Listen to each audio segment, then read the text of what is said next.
And now here's Steve and Michelle. Welcome to Mallett and Michelle. I am Michelle Lewis, and sitting across from me is Steve Mallett. Hello, hello. Hello, who has pigpen tacos already on his mind? That's true, I do. I was sitting at my desk a few minutes ago going, God, I can't wait till lunch.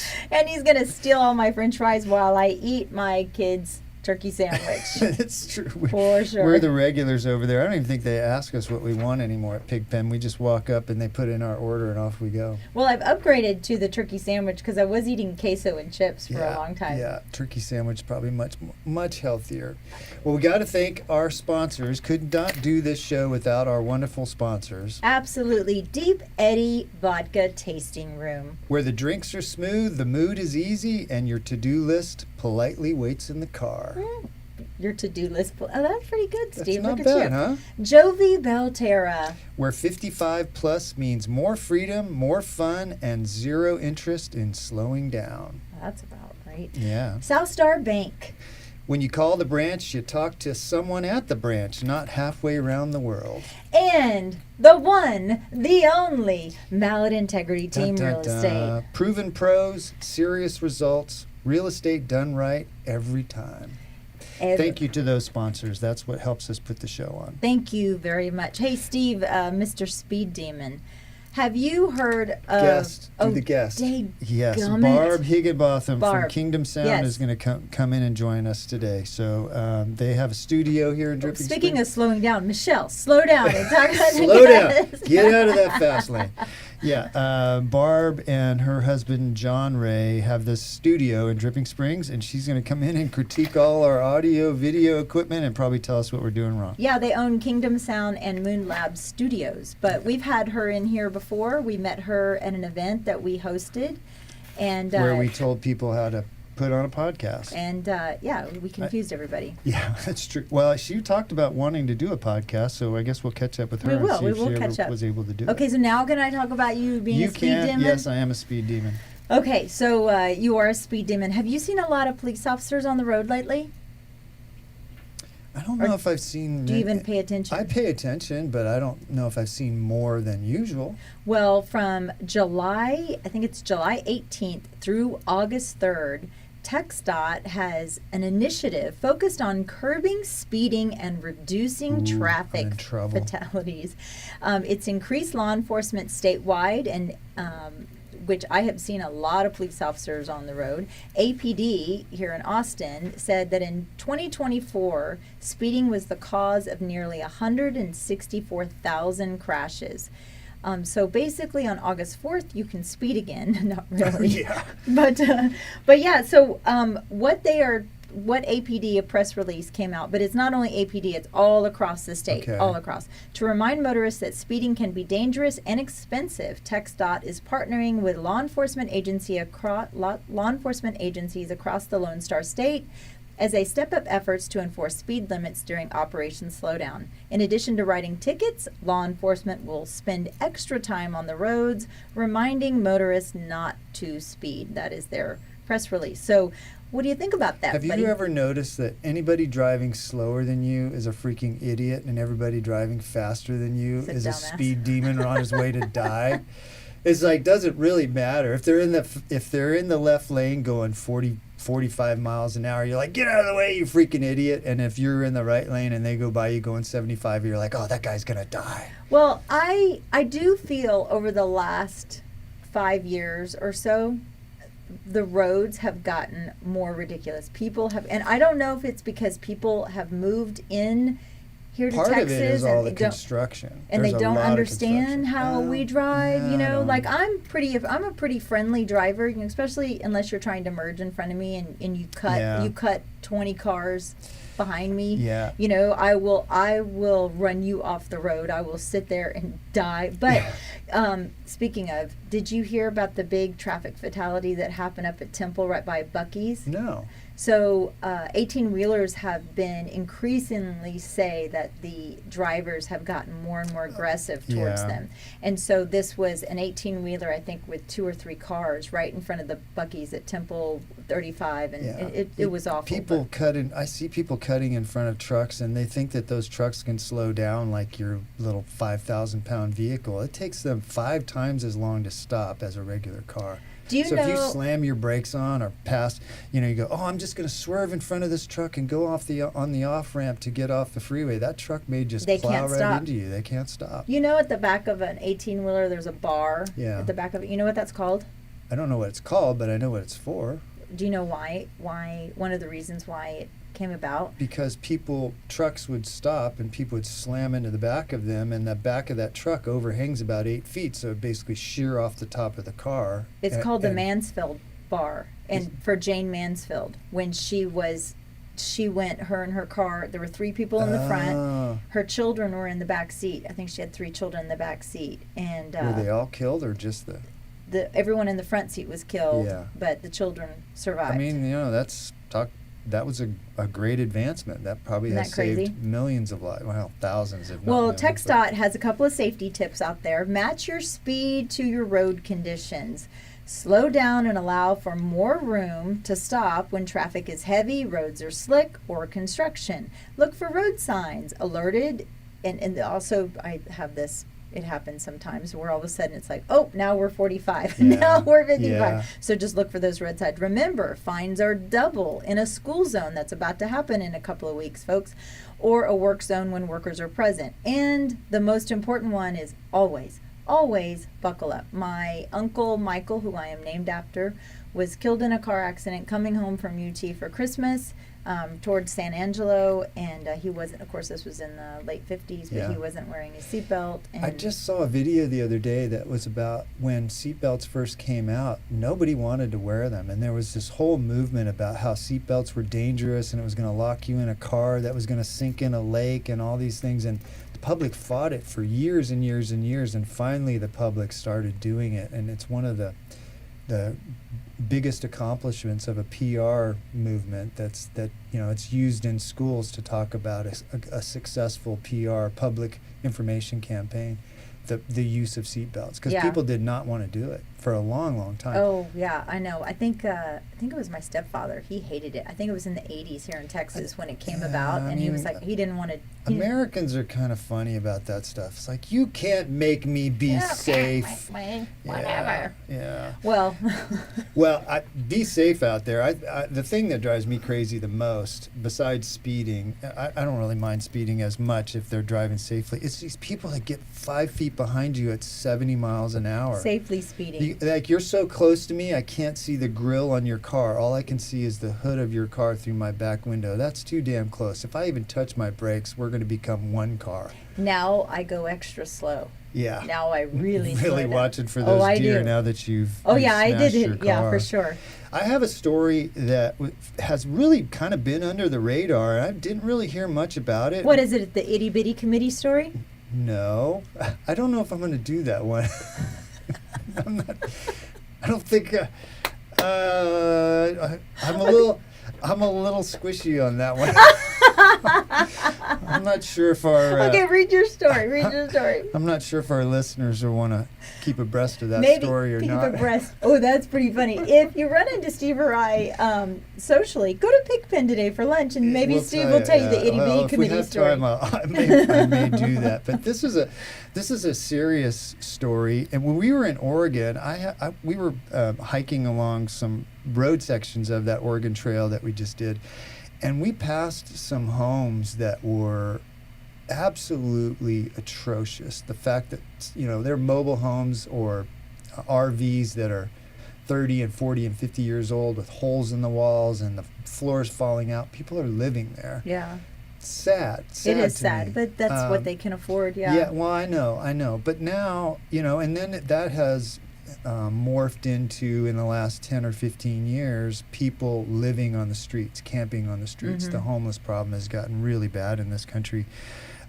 President Trump, a week or so ago, signed an executive order directing resources to cities and states to remove homeless people from sleeping on streets and to crack down on drug use. Federal resources? That's federal resources. There you go. So the order directs Attorney General Pam Bondi to reverse precedents that limit state and local governments' ability to commit people on the streets who are at risk to themselves or others. So, what's been happening is these cities are collecting all this money for supposedly to help the homeless, and they're basically just turning a blind eye to these people that really need help.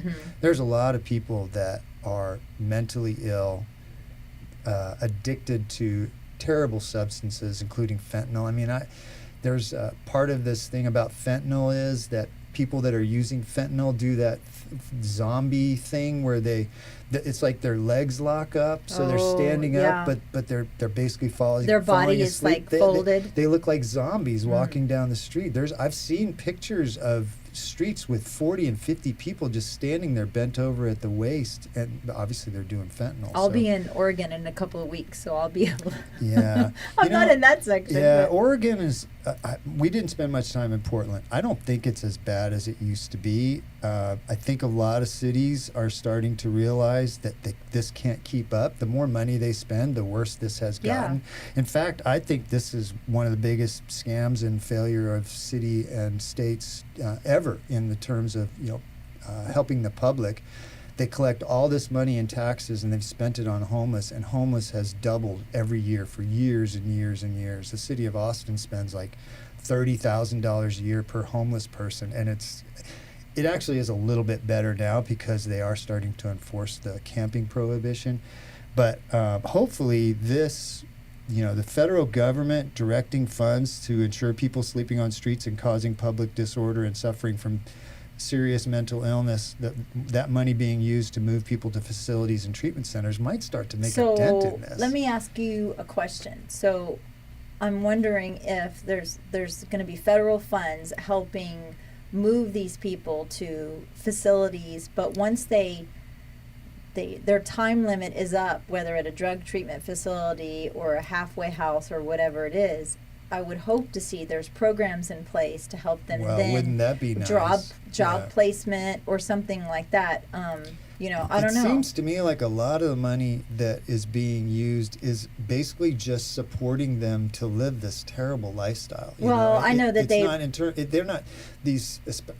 Austin, I think, was really bad. Instead of saying, "Okay, here we're going to help you," they're going, "Oh, we'll give you blankets, we'll give you food. Here, you can come get a hot meal." No, we'll give you needles. Yeah, well, yeah, but I mean, it's hopefully this is at some point you have to say, 10 years of what we've been doing, spending literally billions of dollars. The state of California has spent $20 billion on their homeless problem, and I guarantee you there is not a city in California where the homeless situation has gotten any better. Guaranteed. I tell you what, next week I want to talk about what's going on in the Palisades, but just really quick, I think one of the things they just passed, the Palisades fire, that they are going to be buying those lots, and they're going to put up low-income housing up there, and these people are in arms. Yeah, but yeah, I know. so it makes you wonder.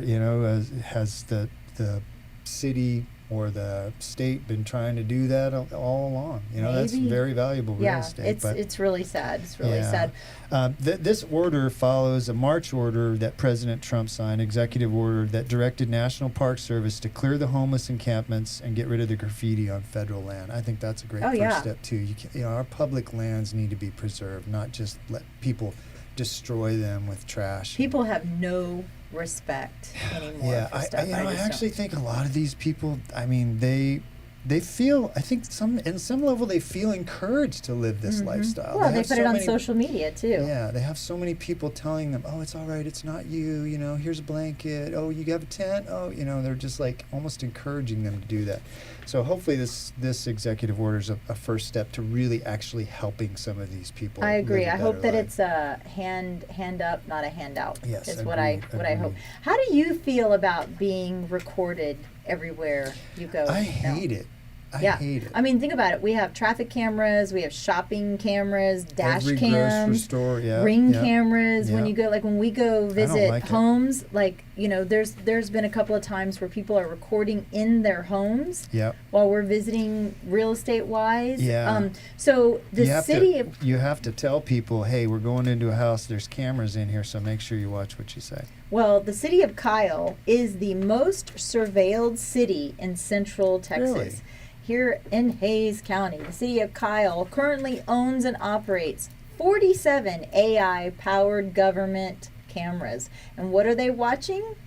Are they watching cows? Everything. I said cows, Cabela's, and cowboys. Yeah. I think that's what I was. But Austin, with nearly 1 million people, had 40 cameras. Kyle has about 62,000 people. City council members in Kyle approved to apply for a grant to get a mobile $50,000 telescopic pole mounted to a camera system. And the people that are against this, they're saying it's challenging your civil liberties. But my understanding is when you're in public, you have no right to privacy, I guess, in one sense. I think that's true. Yeah, I mean, you can't be filmed when you're in your house, but... No, you can't be filmed when you're in your house. But they want to use it for parades, festivals, large city gatherings. This was in direct response to what happened in New Orleans and New Year's Eve. Yeah. But... Look, on one side, I thought, it's kind of yucky. But on the other side, I saw firsthand at Founders. I was sitting next to Sheriff Hippolito, and we were talking about the drones and all the increased security at Founders. One of the drones found a missing child. I remember that. We talked about it. I mean, they will not do facial recognition. They will not do, I think... Not yet. Not yet. Austin did away with the license plate readers. They're going to be in high visible areas only, and if approved, when they apply for this grant, the policy will be created on the logistics of the use. So I guess they want it approved, and then they'll figure out how they'll use it. Yeah, I go back and forth on this because if you're not doing anything wrong, if you're not doing any criminal activity, what do you have to be afraid of? But then you also think, okay, sometimes it's the speed limit's 55 and you're driving 61.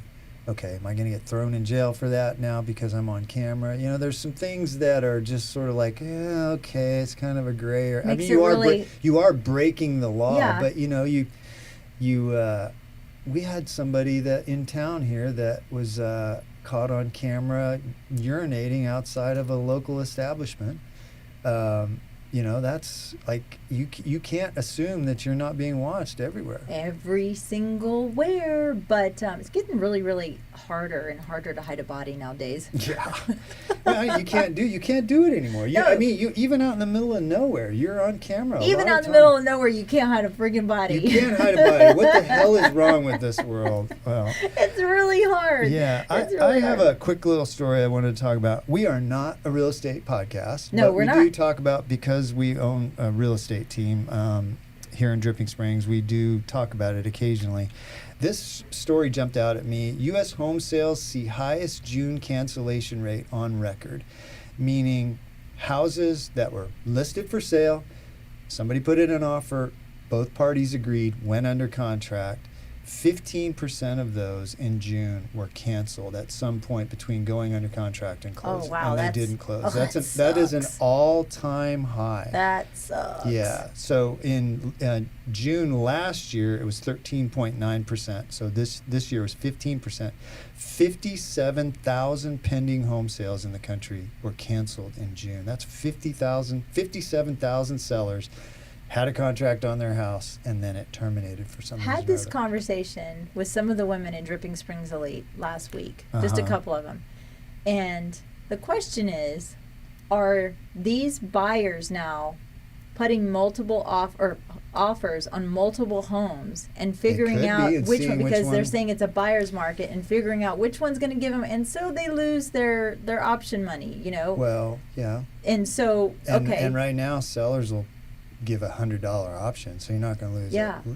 Back during COVID, option fees were $2,500. So did they say why people this didn't say that was the cause. They said people believe prices will go down or rates will decline, and that they're kind of holding out. They're not super motivated because they think, the market's going to get better. I think this is one of the best times to buy that I've ever seen. It's like a stock. You don't want to buy a stock when it's at an all-time high. If you believe it's a good stock, you want to buy it when it's low. If it has a big drop and you think, wow, that's a great company, I should buy some of that. Somebody was just telling me a story the other day. It was an oil company, and during COVID, oil prices just plummeted. And this company their stock went down to a penny stock, and a couple people bought a ton of that stock. They're millionaires now. because obviously the oil industry Yeah. came way back, and it was Yeah. a solid company. It wasn't a company that was going to go away. It wasn't going to be like Enron or something like that. Well, So, you're going to chase the market down, or you're going to chase the market up. yeah, Right? yeah, exactly. So, I mean, right now, if the market improves a bunch and, you start getting multiple offers and things like that, man, the prices go up fast. Yeah. They go up really fast. So if you can afford the down payment, you have the down payment and you can afford the payment, now's the time to buy, especially if you're renting. If you're renting, that money is just going to pay the landlord's mortgage. If it's a couple $100 a month difference owning versus renting, and you have the down payment, man, just do it now. This is Yeah. a great time to buy. And then, who knows what rates are going to do. But There's some killer deals out there right There now. really that, like are. surprising There Belterra. really are. Like there's some killer deals. Yeah, like not all time, but the lowest prices we've seen probably since 2019 on some homes. Yeah. So it's a good time to buy. So, but we'll see what happens with that. But hopefully the cancellations start to decline. I still think that you should do your itty bitty committee. I'm so nervous about this. Okay, wait. Okay. I'll read the title. Okay, hold on. I'm All stealing. right. Sorry. Breast implants. Small breast implants are on the rise. That's actually pretty funny. On the rise. On the rise. This story kind of caught my attention because I like stuff about fitness, and it wasn't the sexual aspect of it as much as just why would this be happening? Well, it says that women with larger implants who have lost weight with GLP-1s are now wanting breast proportionate to their body. Those with natural breasts can also sometimes experience something doctors called Ozempic breasts. Isn't that interesting? Well, though? I've heard of Ozempic face, but not Yeah, Ozempic but breast. it's sort of a change in our culture from sort of more voluptuous and voluminous, their figures to the itty bitty committee. Yeah, to the itty bitty committee. It says plastic surgery is no longer considered taboo, which I happen to agree with that. And many people now speak openly about their surgeries online. So on TikTok, the cherry emoji has become the official symbol for smaller implants. So these women that want to have boob jobs now are going in instead. It used to be double D was what most women went in when they had Pamela Anderson. Yes, and that has really declined a bunch, and more women are doing requesting Bs and small Cs, which I don't even know what that means, really, honestly. But wait. I know that's not double D. Yesterday he was telling me this story, and he goes, I don't know, like what are they getting, like a C plus? And I was on the freaking floor. I was like, there's no such thing. What is it, an F? You get an F on your You boob. get an F.